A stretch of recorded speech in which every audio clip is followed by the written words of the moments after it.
Bonjour à tous, bienvenue dans cette deuxième vidéo de la série Machine Learning. Aujourd'hui, on va voir ensemble les étapes complètes d'un projet Machine Learning. Comprendre ce cycle est essentiel, parce que ça va te donner une vue d'ensemble claire de tout ce qu'on va apprendre dans les prochaines vidéos de cette série. Si tu es nouveau dans le Machine Learning, il est normal que certains points de cette vidéo n'étaient pas clairs 100%. On est resté assez général pour donner une vue d'ensemble. Pas de panique. Dans les prochaines vidéos, on va détailler chaque partie séparément, une par une. Voici les 9 grandes étapes qu'on va voir aujourd'hui. Ça commence par définir le problème, puis collecter les données, explorer les données, les préparer et les nettoyer, les diviser en jeux d'entraînement et jeux de test, choisir et entraîner un modèle, évaluer sa performance, l'ajuster si nécessaire, et enfin, déployer le modèle dans une vraie application. On va maintenant détailler chacune de ces étapes, une par une. La première étape de tout projet de machine learning, c'est de bien définir le problème. Avant même de toucher à une seule ligne de code, il faut se poser la question. Qu'est-ce qu'on veut prédire exactement? Est-ce qu'on cherche à prédire une valeur numérique, comme un prix? On parle alors de régression. Est-ce qu'on cherche à prédire une catégorie, comme spam ou non spam? On parle alors de classification. Est-ce qu'on n'a pas de résultat précis à prédire, mais qu'on veut juste regrouper des données similaires? On parle alors de clustering. Par exemple, si une plateforme comme YouTube veut prédire si un utilisateur va aimer une vidéo ou non, c'est un problème de classification avec deux catégories possibles, aime ou aime pas.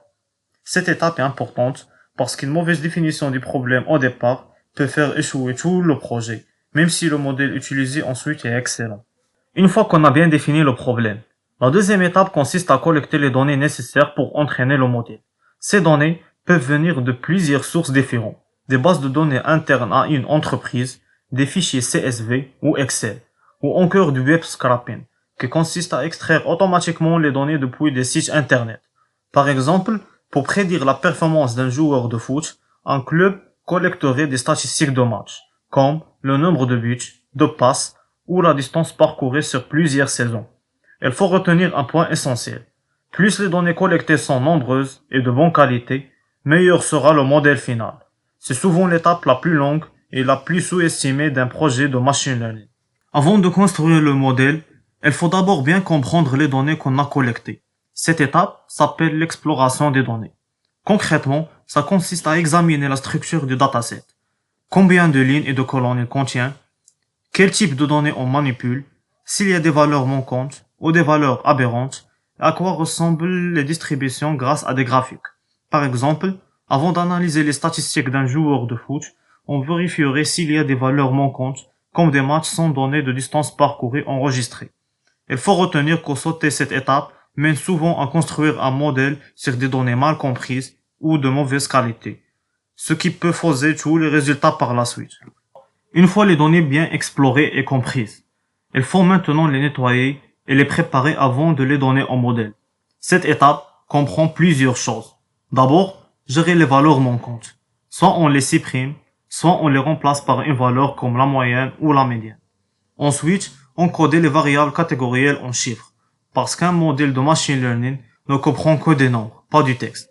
Et enfin, normaliser ou standardiser les valeurs pour qu'elles soient tous sur une échelle comparable. Par exemple, pour des données de patients, on remplacerait l'âge manquant par la moyenne, et on convertirait le sexe homme ou femme en valeur numérique, 0 ou 1.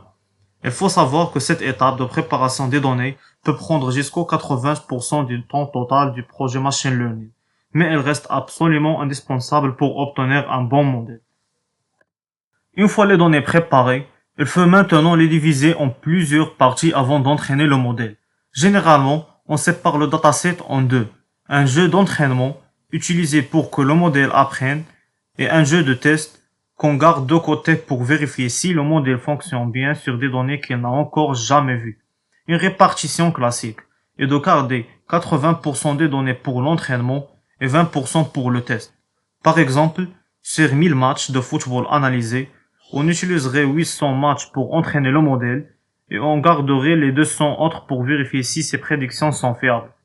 Il faut absolument retenir un point essentiel.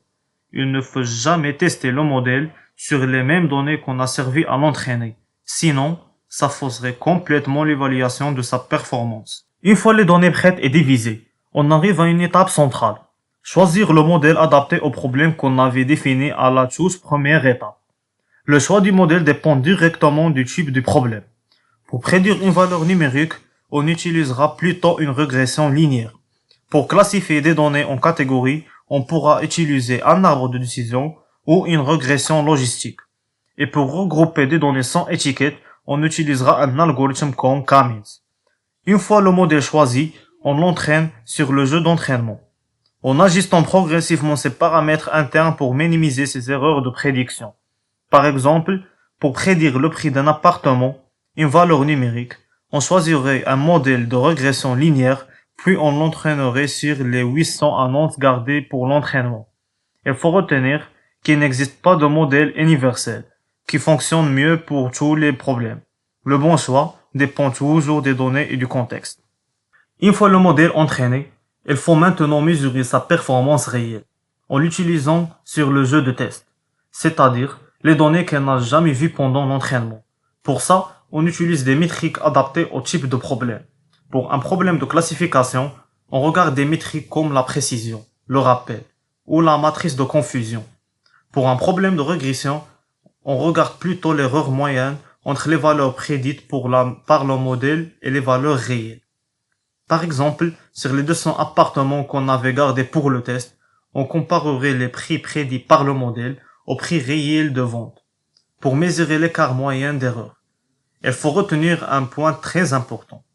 Si un modèle semble parfait sur les données d'entraînement, mais qu'il est mauvais sur le jeu de test, ça veut dire qu'il souffre de ce qu'on appelle l'overfitting. C'est-à-dire, il mémorise les données au lieu de vraiment l'apprendre et le généraliser. Si les résultats de l'évaluation ne sont pas satisfaisants, il faut ajuster le modèle pour tenter de l'améliorer. Plusieurs actions sont possibles à ce stade. On peut modifier les hyperparamètres du modèle, c'est-à-dire ses réglages internes. On peut aussi essayer de collecter davantage de données, tester un autre algorithme, ou même revenir sur l'étape de préparation des données si on pense que le problème vient de là. Par exemple, si le modèle de prédiction de résultats de match de foot se trompe trop souvent, on pourrait essayer un autre algorithme. Ou ajouter des données comme la météo ou les blessures des joueurs. Il faut bien comprendre que l'optimisation est un cycle, pas une étape unique qu'on fait une seule fois. On ajuste le modèle, on réévalue sa performance et on recommence ce processus autant de fois que nécessaire jusqu'à obtenir un résultat satisfaisant. Une fois le modèle validé et performant, on arrive à la dernière étape du cycle, le déploiement. Ça consiste à intégrer le modèle dans une vraie application pour qu'il devienne utilisable par des vrais utilisateurs et pas seulement dans un notebook de texte. Concrètement, ça implique généralement de créer une API qui expose le modèle de l'intégrer à une interface, que ce soit un site web ou une application mobile, puis de surveiller ses performances dans le temps. Par exemple, le modèle de prédiction de résultats de match pourrait intégrer à une application mobile où l'utilisateur verrait en direct les probabilités de victoire de chaque équipe.